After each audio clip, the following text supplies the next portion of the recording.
You want to change. I know you want to change. You want to feel better. You want to do the things, but you keep making excuses. Why do you keep making excuses? Because this is the piece of you that's preventing the growth, and it's not supposed to feel good. And when it feels good, you don't have to make the excuses. But let's chat about why you do right now. Check it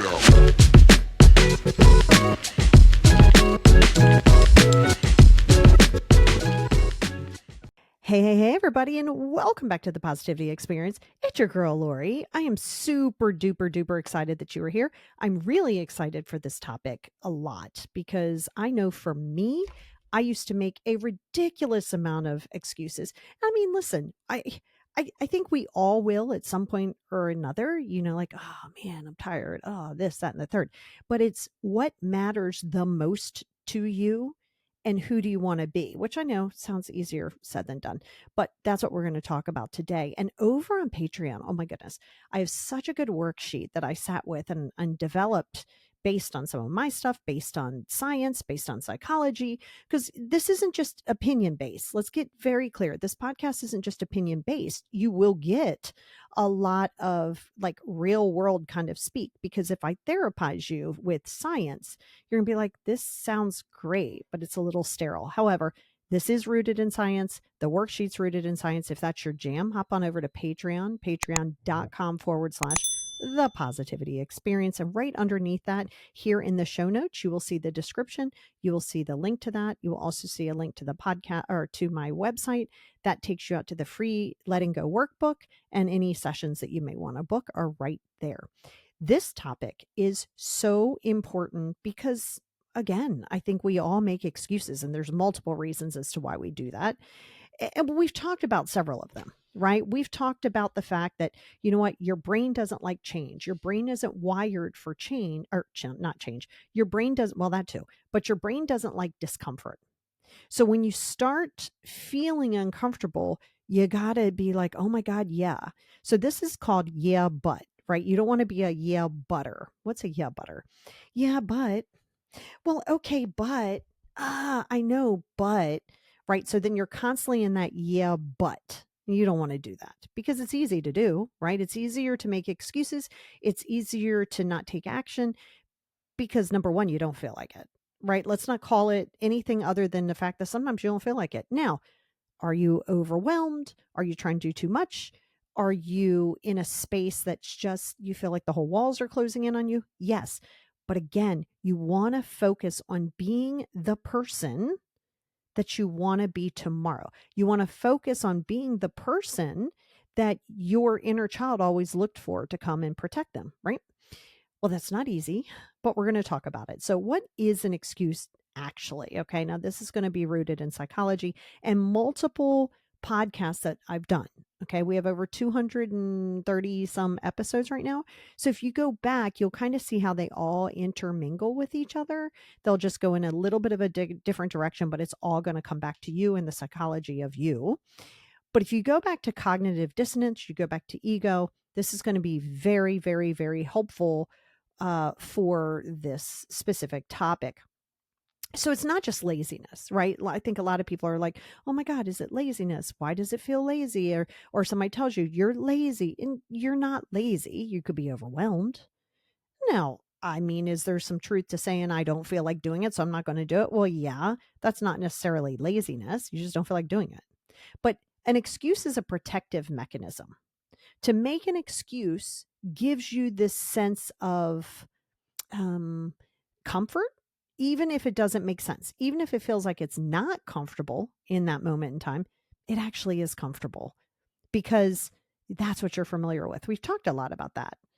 When you start making excuses of why you're not doing this, or you're too tired, you're too this, it's too hard, it's not changing, right? Nothing changes until you change it. So your protective mechanisms, we're going to take that back to our critter brain, back to caveman days. You kind of had to be on a swivel. Your head had to be in a swivel.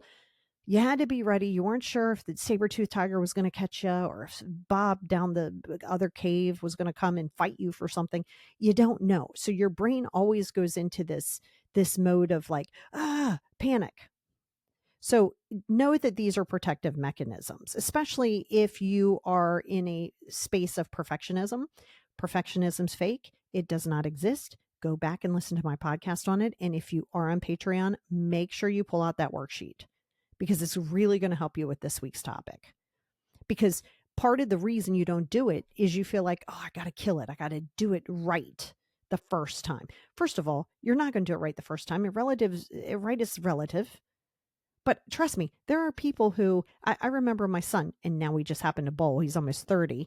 And when we get a chance to bowl, we bowl. He's busy, I'm busy. But when he was little and he would go bowling, 7, 8 years old, if he did not get a strike every single time, it was a problem. And I don't just mean he felt bad. It was moping. It was, oh my gosh, why can't I have a strike? And listen, that's exhausting for everybody. So obviously over a period of time, he's learned, oh, wow, there's no such thing as doing things perfectly. So a lot of times when you're in perfectionism and you're worried about what the outcome's going to be, this is what's going to keep you stuck. Now, they also allow you to avoid things. Go back to the avoidance podcast as well. This is where if I don't see it, if I don't address it, it's not bothersome. I will tell you your problems that you keep avoiding and things that you keep avoiding are cat litter. It's a cat box, right? A cat goes into a cat box, does its business, and covers it up. Cat says, and he puts the litter over it. Okay, that's fine. Then you kind of can't see it. Maybe you can't smell it. All good. Well, that hasn't gone anywhere. It's just because you can't see it doesn't mean it doesn't exist. That's that whole gray elephant in the room. Well, if you keep avoiding and keep avoiding that cat box gets crowded and dirty. And the cat's like, I ain't going to use that.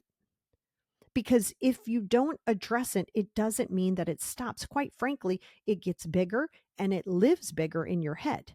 So if there's a conversation with a worker or if there's a relationship or honestly, not even other people, inward, if you're looking inside of you and you keep making excuses or you keep blaming somebody or you do this, I'm telling you, I've seen it a million times and I did it. Oh, man, I don't know. I feel like I'm not making any progress. I feel like I keep talking about the same thing in therapy over and over again because you have to. Because you have to. This is where I told you before, it's about implementation. And you don't just implement for a month and be like, okay, ready to go to the next thing. No, you're not. It took you however old you are. It's taken you that many years to get here. Well, you don't think it's just going to happen overnight. So if you find that it's repetitive, whether it be with me or anybody else, it has to be. But you'll make excuses because you're like, oh, wait, I feel like I should be learning more. Yeah, because your nervous system isn't going into high gear. So when your nervous system goes into high gear, that's where the problem is. Because when it slows down, you feel like it's boring, you're panicked, your patience is running out because you want things fast and in a hurry, it's not going to happen. You also keep with familiar patterns. Even if it's toxic, even if it's uncomfortable, you stick with these familiar patterns of these actions and these behaviors. It delays the discomfort, doesn't make it go away, does not make it go away. So if you don't want to look in the mirrors don't go anywhere. And then you live in your head about how bad it's going to be when you see in the mirror, how all of these things are going to happen in the mirror. It just gets bigger and bigger and bigger in your head. You're just delaying it. You're not making it go away. And what happens in psychology? Well, psychology, the excuses stem from cognitive dissonance. We've talked about that in nauseation because we talk about that a lot. It comes from learned helplessness, because yes, helplessness can be learned helplessness, ego preservation, which is what we were just talking about. So what the brain does is it seeks this path of least resistance. Like, look at your life and think of, well, if I go this way, this is easier. This is the fastest way. Ooh, easy and fast isn't always the most healthy for you or the most effective, right? Tortoise and the hare scenario. So the path of least resistance is what your brain is always going to go to. It's going to go like, oh, this is easy. Let's do this. That's why when you've been in trauma, when you've struggled with things, even if it's toxic, it becomes familiar and your brain goes, yeah, we don't like this at all. This is terrible. We hate this, but we're going to stay here because this is what we know. Essentially, that's what cognitive dissonance is. And when you're doing the path of the least resistance, those excuses preserve your energy, by observing, but also avoiding any perceived space of threat.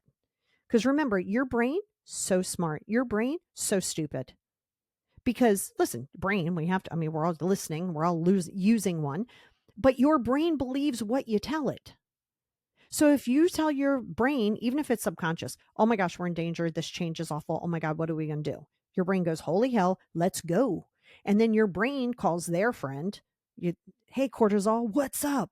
Hey, we're in danger right now, let's go. And then they call their buddy Tom, and it's like, we got a flight, we got a fight or flight, let's go. So now you have the whole crew, because your internal dialogue, whether it be subconscious or conscious, has now told your inner self and your brain, we got to go. So your brain doesn't know the difference. And your brain, if you think of something, and if you go through any type of a scenario where you're like, oh man, what is happening right now? Well, your brain goes, we got to take the path of least resistance. We got to do that. Well, we got to do that right now. And that's where that back and forth comes. Because I don't doubt that you want to feel better. You wouldn't be listening to this podcast or any other podcast or any other short form or books or anything. You wouldn't be doing that if you didn't want to heal, if you didn't want to feel better. But you got to stop making excuses, because I promise you they're there. I promise you, I get up every morning. I've told you this, and it's the facts, and it's like this every day. I get up and I go, oh God, okay, I don't want to do this. Okay, I got too much going on. Okay. I literally have to go, shut up. Well, who do you want to be tomorrow? I'm like, oh, yeah, you're right. And again, 70%, 70 to 75%, you're not meant to work out 7 days a week. Maybe move your body 7 days a week, but you're not meant to work out 7 days a week, every day, balls to the wall. You're not meant to grow every single day. You want 75 to 80%. And the rest of the time, you have to allow yourself to process. You're not always going to not react. You're going to react from time to time. Difference is you have awareness. You don't shame yourself, but you go, okay, I see what I got to do. I got to change this up. So, and then you're going to go into rationalizing. Why are you so good at rationalizing? Because you will rationalize the hell out of stagnation. We're going to talk about but too, because that does go into it. But common internal scripts. So this is what's happening in your head. I'm too busy right now. I know some of you listening are going, I'd like to maybe get the Patreon worksheet, but I don't know. I'm so busy. Oh man, I like to book a session, but I can't. I'm so busy. I can't really go for a walk. I'm so busy. I'm calling bullshit on that. We all have the same 24 hours in the day. I understand if you're a single parent. I understand if you have to work 3 jobs. I understand that. But stop saying you're so busy, because you have 5 minutes. You do have 5 minutes. You can carve 5 minutes out. For one thing, get the hell off of social media. First, you have more than 5 minutes. Get off of social media. It's not that deep. I do not scroll it. Do not scroll socials. You're sucking time away. You can carve out 5 minutes to do deep breathing exercises. You can carve out 5 minutes to do one of the 5 journals. Yes, you can. Yes, you can. Especially if you do have a bunch of other free time that you don't think is free time, right? Do not use an excuse of like, oh, I don't have any time. Oh, let's go to your screen time. Let's open up your screen time, because it'll break it down, like how much time you spend on what. Oh, wow, your social media, an hour and a half today, but you don't have time. It's bullshit. It's a bullshit excuse. You don't want to do it because it's not fun. It's not a distraction in general. I'll start when I have more time. Oh my God, don't do that. Or I don't know if I'm ready yet. Another bullshit excuse. You're never going to be ready. It's always going to be too hot, too cold, too soon, too late. There's always going to be too something. You're going to sit there and, balance that out. And then you'll start negotiating like, okay, well, I mean, I have grown some. So I do want to continue growing, but it's really not that bad right now. Okay, that's great. But what are you going to do? You're going to just stay there?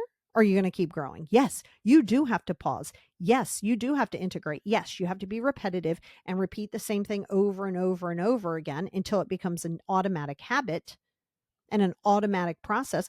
Like you walk in, you chuck your keys somewhere, you don't even remember you did it, because it's a habit.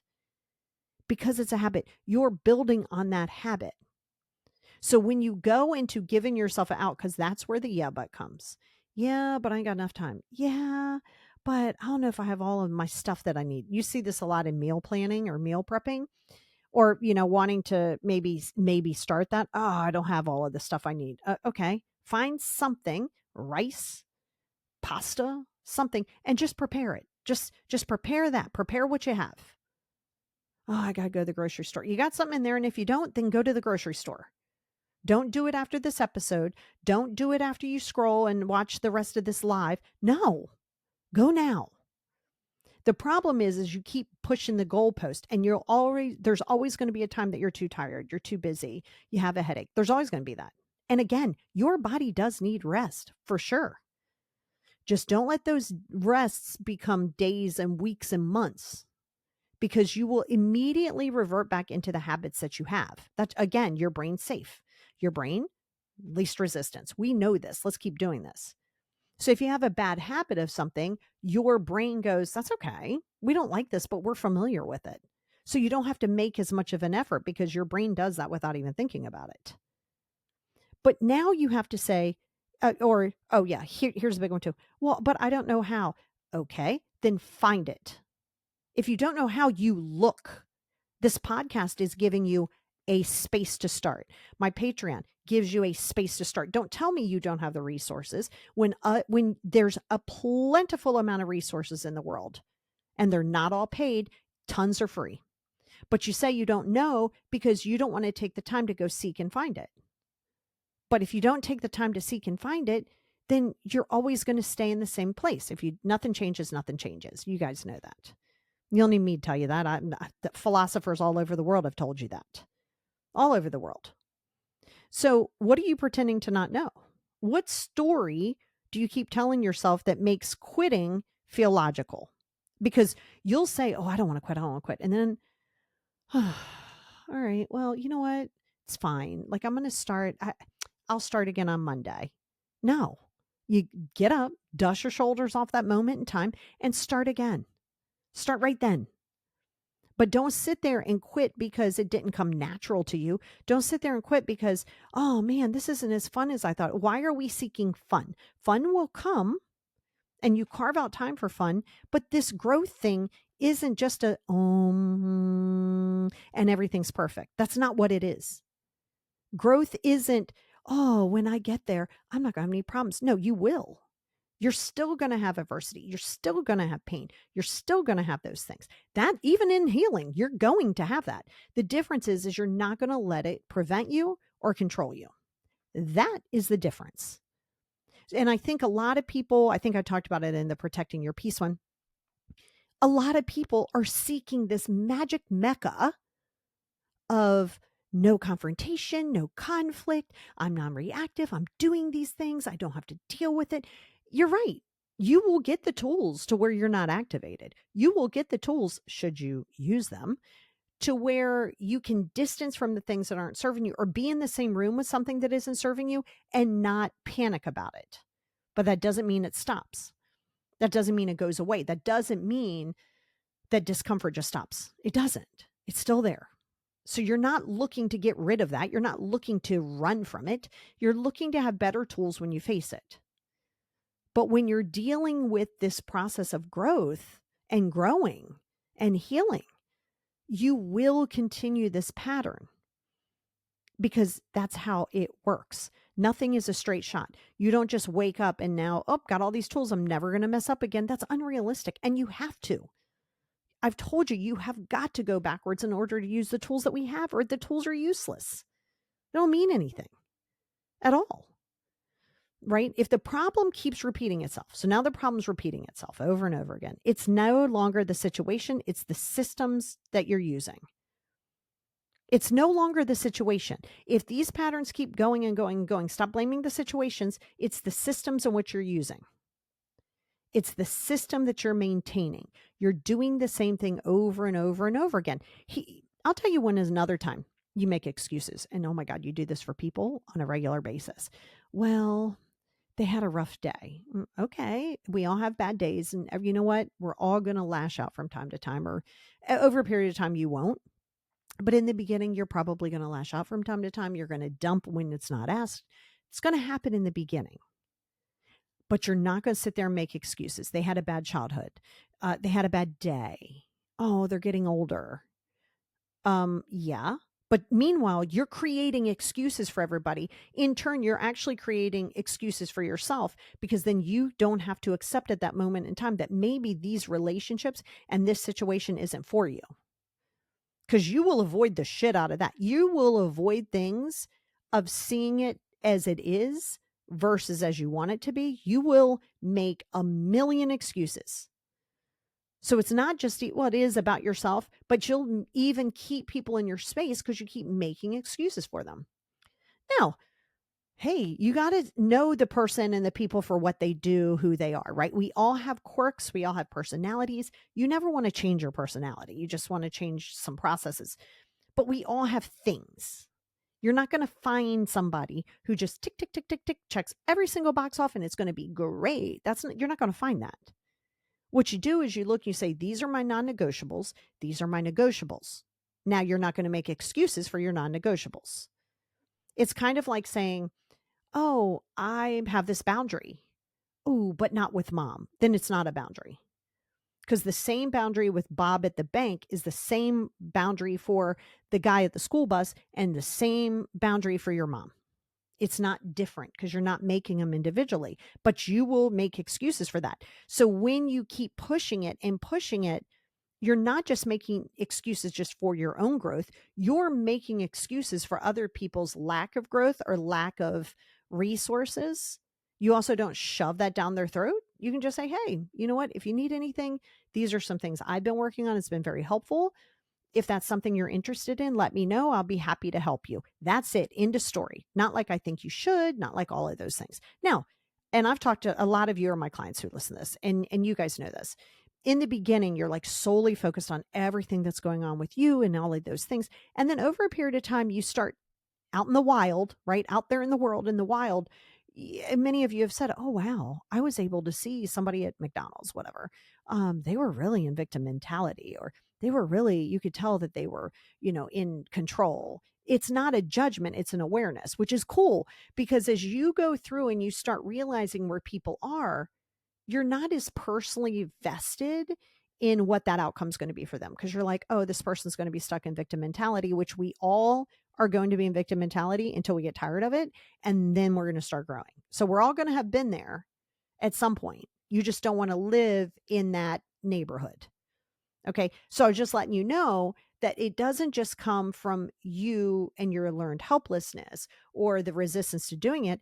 It's also making excuses for everybody else and then making an excuse with yourself that says, you know what? That's it. I know it. I'm not going to deal with it right now. I'm going to talk to them next week. So now we're avoiding conflict because they're having a bad day or they've gone through something or they have anxiety. This is a big one.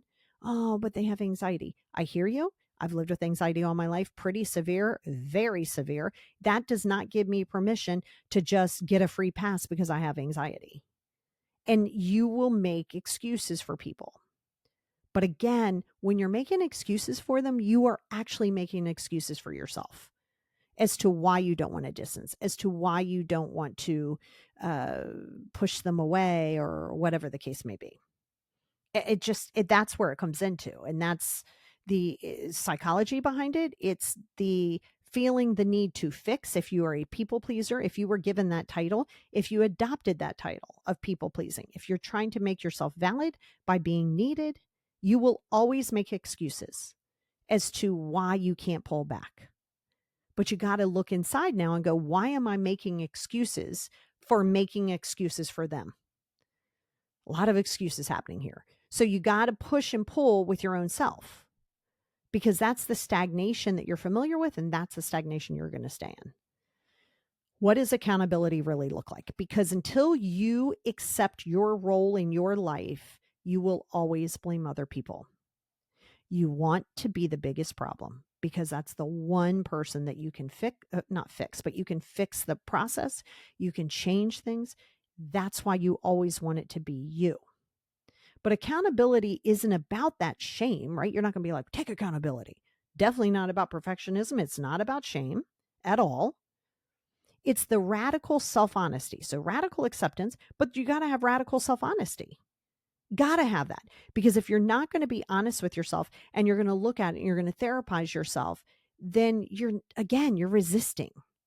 And resisting is going to be making excuses because now in your head, you're saying the therapy things, but you're just saying them and you're not taking action. Because remember, actions can be faked. Words can definitely be faked. Energy can't. I don't care how slick you think you are. You're not altering your energy. Now, you can align, you can raise it, you can lower it, but you can't sit there and keep giving yourself these outs or just using therapy speak and then making an excuse as to why you're not, here's another one. I'm not ready yet. I'm not ready yet. Okay. So what do you think it takes to be ready? Okay. Well, I'm not ready to have that conversation with mom. I'm not ready to distance yet. Okay. Why not? Well, I don't know. Okay, you do know. So if you know you're not ready, or if you say you're not ready, now you have to look and say, is it the attachment? Is it my ego? What is it? Okay, let me address that. Let me address that first and let me sit with it. Let me implement it. And then, so it's not so much of not being ready, but you can't move the goalpost. You can't be like, well, when I'm healed, that's not a thing. So again, once you keep avoiding, you will continue to avoid. That's going to become a normal cycle and pattern in your life. Just is what it is. So it also means naming what your patterns are without any disclaimers. Don't disclaim it. Don't disclaim what it is. You got to have aligned actions. And that does mean you got to name what the patterns are. Don't drag yourself. Don't belittle yourself, but do be aware of it. You also have to adjust your behavior and you have to move on without external force. Like, don't sit there and keep waiting and waiting and waiting and waiting for somebody to give you a little magic carpet, toss you on the magic carpet and walk you and fly you somewhere. I mean, I pretty much think I'm Glinda the Good Witch, not in the pink puffy dress, but I'm Glinda the Good Witch. And I'm going to take you down the yellow brick road, but I'm going to say, hey, here's the direction you take. And then you get to skip down the yellow brick road, and you're going to encounter flying monkeys. And you're falling in love with this hope that if you get to Oz, if you get to this healing place, it's going to be magical. You get there and you're like, oh, just the regular man. And then I come flying down in my little balloon and I go, hey, you've had the power with you all along. Clap your heels. It's that you have the power, but you got to stop fantasizing and glorifying what you think that that's going to look like. You got to take accountability for your actions. You got to adjust your behavior. Sometimes you got to act like the person you want to become before you even align with it. You know what you want to feel. Typically, people don't want to feel like shit, right? So that doesn't mean you're not gonna. That just means you want to align with what that may feel like. Well, you better take those actions to do that. 75 to 80% of the time, you want to take those actions, you want to adjust that behavior. And it's not my fault can be true, but it's still my responsibility. And that also is true. So it's not your fault, right? Most of us didn't ask for trauma. Most of us didn't say, you know what, I think I would like some trauma. We didn't even know what the hell it was. We thought that that was real life. And later on, your nervous system's weird, you're wired weird, the trauma land's weird, you're paranoid, you're panicked, you have abandonment. Okay, but you are here today. You are responsible for you. No one is responsible for that healing, even if they are the ones that you feel created it. It doesn't matter. Because if you keep waiting on that, now we're doing the external force again. You don't want that because it's going to create problem after problem after problem. So it's not my fault is a great starting point to go to follow that up with, however, it is my responsibility. Now, where that becomes a problem is where that second part doesn't come in. It's where it just stops at, it's not my fault. Well, it's not my fault. Well, I can't help it. That's what I was taught. Okay, valid. Now what? Now what? And this is the issue that I have with some like Facebook groups or the groups that encourage the victimization mentality, right? In theory, the group is great. You're like, oh, okay, these are other like-minded people and they've gone through what I wanted. Yeah. Unless they're giving you tools and not coddling that behavior, it's going to be something that's just going to feed the negativity.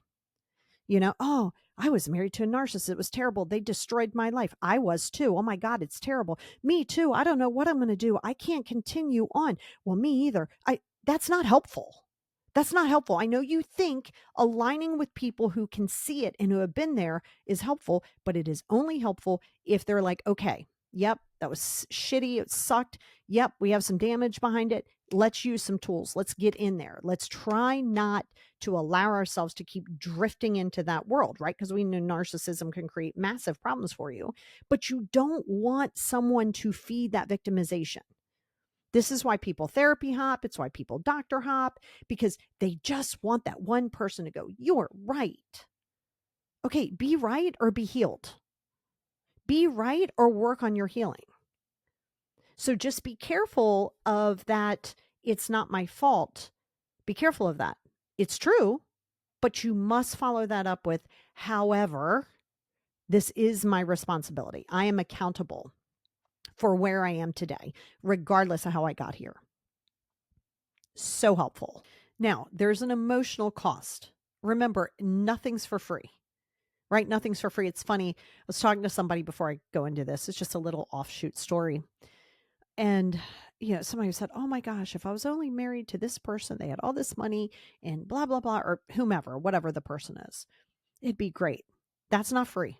That's not going to come for free, right? It's not.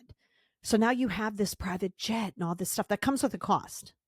Does that mean that you're at everybody's beck and call? Does that mean that your job is this, that, and the third because you're getting this? Remember, don't glorify something on what you think it would make it easier, because that's going to come at a cost. That stuff doesn't work. It's not all just free. It comes with a cost, right? You win a lottery ticket for $20,000. Great, by the way, and amazing. You're still going to have money, but you're going to pay a high percentage. Usually it's like 35 or 40%. Yeah, that much. Yes. On a lottery winning. So not bad. You started with nothing, but you're just not winning it and not having any taxes. You're going to have taxes, damn near 50%. So everything is going to come with something, and your excuses do too. You have emotional cost. You have to remember that your time and your specific emotions are worth way more than any dollar sign that you'll ever find, ever. So if it's costing you something, I've done this with some clients before on the cost time analysis sheet of your time.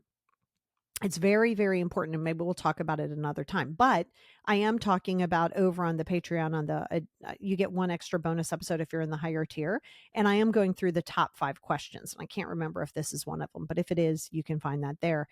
However, this emotional accountability, this emotional cost, it's costing you your self-trust. If you're making excuses, it's costing you your self-trust. So when you say, well, how can I work on my trust? How can I trust myself again? Well, time to get it going.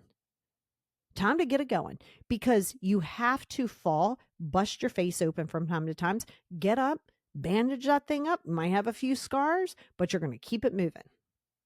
Whoops, you might fall again. Get up.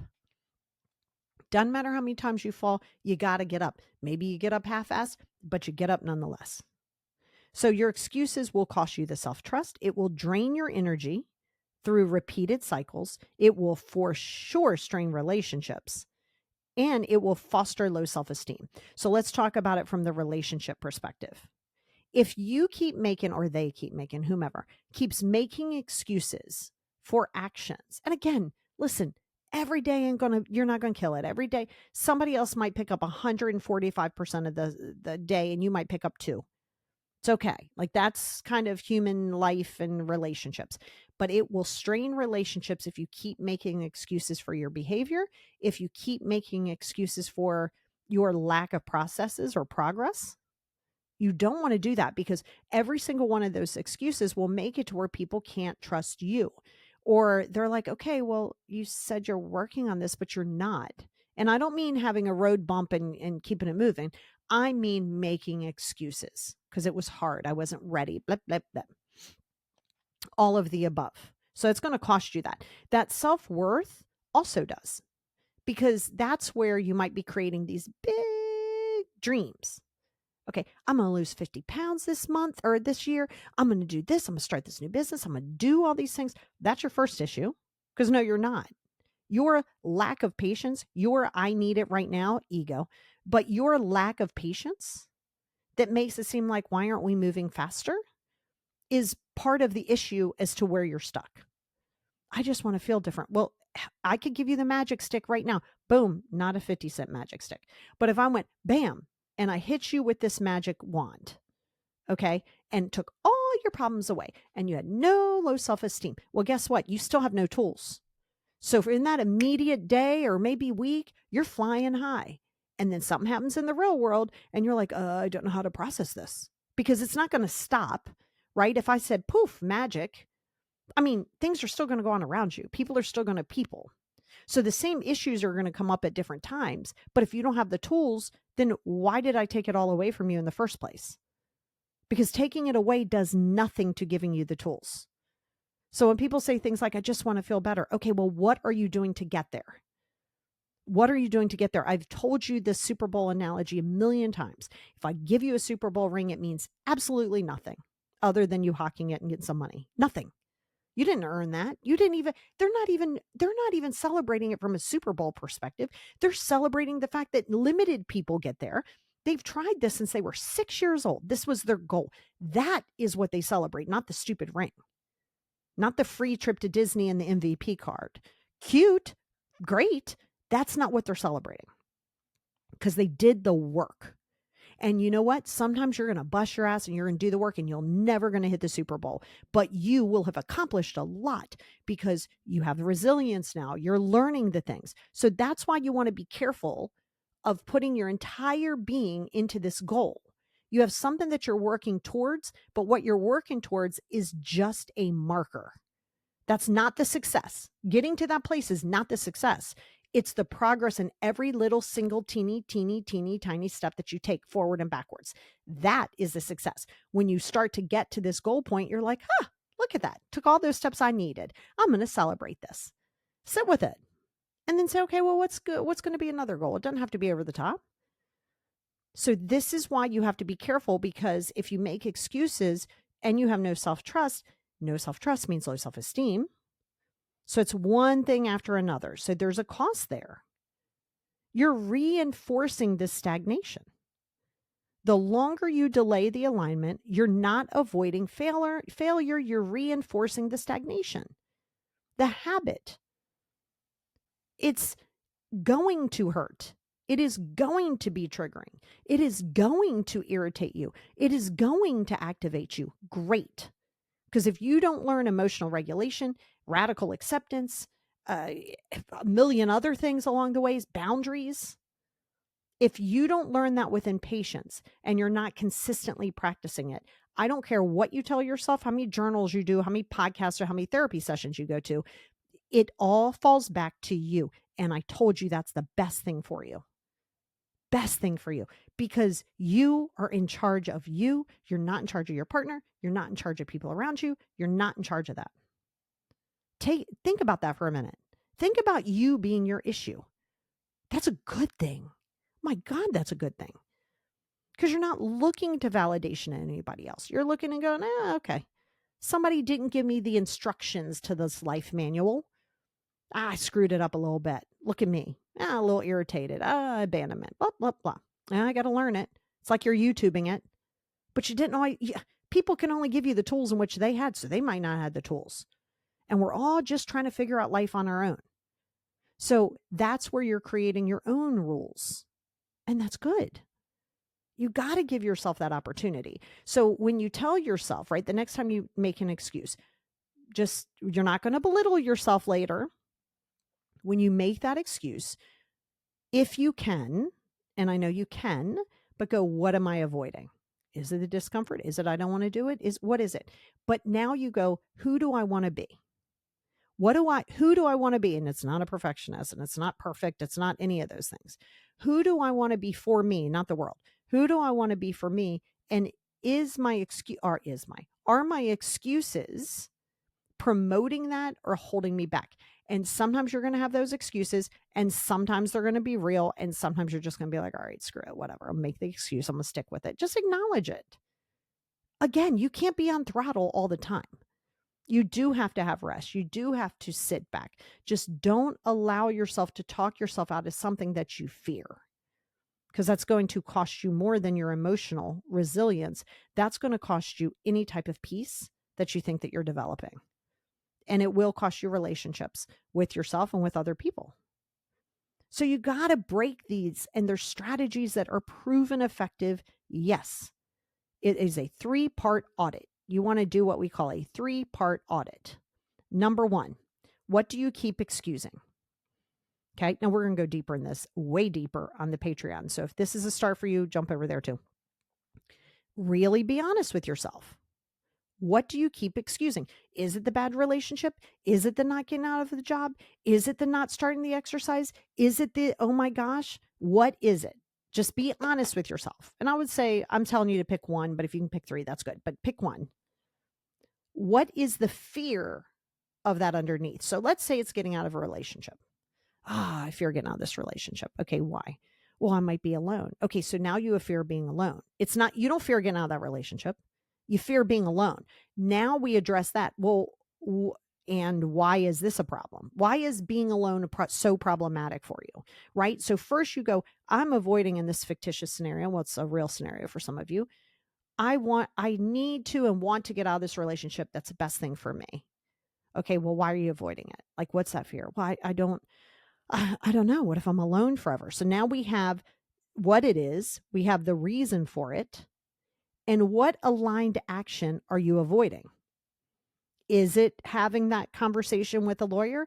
Is it okay, I got to go on LinkedIn, see if I can get this job? Is it being single and you're going, I don't want to be online dating, but then you want to date somebody and you never leave the house and you think that man's or us or partner on us is just going to drop them off at your door. So you keep resisting things. Listen, sometimes you're going to have to kiss a hell of a lot of frogs before you even think about getting a princess. It's just how it is. So when you identify what you're making excuses for, what the fear is underlying, right? So now you're really making progress here. And then what aligned action are you avoiding? So if one is getting out of the relationship and you need to look into apartments. What's your budget? Do you need to talk to a lawyer? Do you have businesses? What would a dissolving of that relationship look like? If that already sounds like it's too much, that's the problem right there. That's it right there. Are you more important than the comfort of the discomfort? Because trust me, we have all, especially most of us listening here, including myself, we've all had shitty traumas. So it's way easier to not deal with it. But is it? I just told you it's costing you something. It's costing you your mental health. It's costing you your actual fruitful life. That's what it's costing you. If that's not enough for you, then I don't know what will be. So you got to do that. Now, you got to have a discomfort reframe. I'm all about a mental reframe. So instead of saying something like, what if I fail? You can say, what is this costing me to stay here? Not what if I fail? What is this costing me to stay here? Here meaning whatever, wherever it is. And here's your anchor. I'm the kind of person who blank. Now use your voice here. I'm the kind of person who blanks, period. I'm the kind of person who blanks. Not I'm the kind of person who quits. I'm the kind of person, no, we're not doing that. If you're waiting until it's easier, you're not waiting, you're avoiding, right? So when you anchor your identity, I'm the kind of person who, and let me give you an example. I'm the kind of person who will allow myself to go backwards and forwards to become the person I want to be. So you have to create your own anchor statement. I can't create it for you. I am the kind of person who blank. Don't tell me what you did. Not I'm the kind of person make excuses. We already know this. That's why you're here. Create a discomfort reframe and an anchor place. You need that anchor place. But you need to remember and hear this in your voice. Stick it on your mirror. Keep this on replay. Save this. Send this podcast to somebody who you know is making excuses, not because you think that they are making excuses, but you see them and you can see them laboring over it. Share this with them because they need it.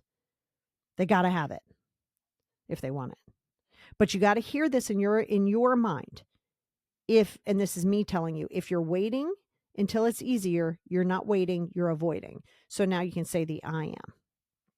I am not waiting, I am avoiding. You're not doing that to shame, you're doing it to bring you back into reality.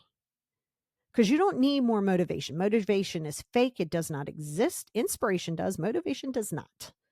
It's called inspiration. You need to stop protecting your excuses like they're facts. They're not. Your excuses are not facts. I mean, you might have a headache. That might be facts. But it's not that you're not ready. It's you're choosing to not take those steps. And it is a choice. And it is scary. And it is hard. And it is overwhelming. And you might not know where to begin. And all of that is okay. All of that is okay. You just don't want to stop. Peace, purpose, and progress are on the other side of your patterns. It is so pretty on the other side. And the only way out is through. I know you've heard that. Stop trying to avoid it. Stop trying to do all of those things. Are you really ready to do the work? But most importantly, are you ready to stay in a place that you call boring on this journey? Are you? Because it's not going to be fast. You're not going to get around it. You got to get through it. And as you get through it, that is the joy of life. That is the living. Facing those crazy, uncomfortable, scary things is living. That's what life is. That's what growth is. And that's what letting go of your excuses are. So those are the things that I want you to be very aware of. So you don't, and there's science behind that. I just told you that. Like it's all a part of your brain. We want path of least resistance. But you need to get really honest with yourself with what I'm getting ready to ask you. Before we close, I'm going to ask you this question, and I want you to get honest with yourself. So when you stop this podcast, you can really sit on it. Do not give, see, here's the thing too. Do not give yourself that immediate, oh, I know what it is. No, we're not at the head of the class. It's not a fast answer. It's perfectly fine for you to sit on this and breathe with it for a second. How important am I? This is for you. How important am I to myself to no longer make excuses for the things that are holding me back? That's the first part. Be honest. And then the second part is, what will it feel like for me to actually show up for me? That's the other part. Let's go one more. Let's go one more really hard-hitting one. Why would I make excuses for the people around me? Why am I giving them that power to be more important than my own peace? And when you get clear on that, then you have to say to yourself, am I willing to stop making excuses and face this head on? Check it out.